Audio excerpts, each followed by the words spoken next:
ঠিক আছে। তো প্রিয় দর্শক শ্রোতা, রস খেতে হলে এখন বর্তমান অবশ্যই আপনাদের সতর্ক থাকতে হবে, কারণ রস কিন্তু উন্মুক্ত অবস্থায় খেলে অনেক রকম রোগ জীবাণু হতে পারে। কারণ এখানে অনেক রকম পাখি বা হচ্ছে প্রাণীরা এখানে কিন্তু ভিড় জমায়। আর শীত ঋতুতে কিন্তু অন্যান্য অঞ্চল থেকে আমাদের এই রাজশাহীর বিভিন্ন অঞ্চলে খেজুর রস খাওয়ার জন্য তারা চলে আসে। অতিথি পাখিরা তারা এসে কিচিরমিচির শব্দ করে এবং এই কোর থেকে রস খায়।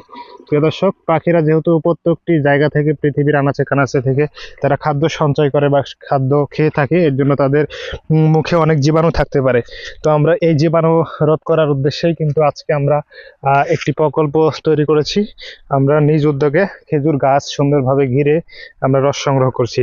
তো এই নেট দেখতে পাচ্ছেন, এই সেদিকে সরে আসো। হ্যাঁ, তো নেট দ্বারা আমরা এটা ঘিরবো, খেজুর গাছ ঘিরে আমরা পাখি এবং অন্যান্য প্রাণী যারা আছে রস খেতে আসে তাদেরকে বাধা দান করবো, যাতে করে তারা রস খেতে না পারে। তো দর্শক, তারা পাত্রে মুখ দিতে পারবে না, এটা আমরা এমনভাবে ঘিরবো, উপরে যে ঘাটটা আছে ঘাটের সাথে সুন্দর করে দিব। তো এখন আমি রসের ঠিলিটা খুলে নিচ্ছি। অনেক রস পড়ছে, ও মাশাল্লাহ, অনেক রস। তো রসগুলো এখন আমি অন্য একটি পাত্রে ঢালার উদ্দেশ্যে নিচে যাচ্ছি।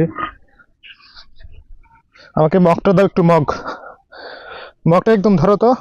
হ্যাঁ, আচ্ছা, মগে রসটা দিব, ঠিক আছে। এই যে এদিকে ধরো মুরসালিন ক্যামেরাটা, এই যে এগুলো রস কাট করো।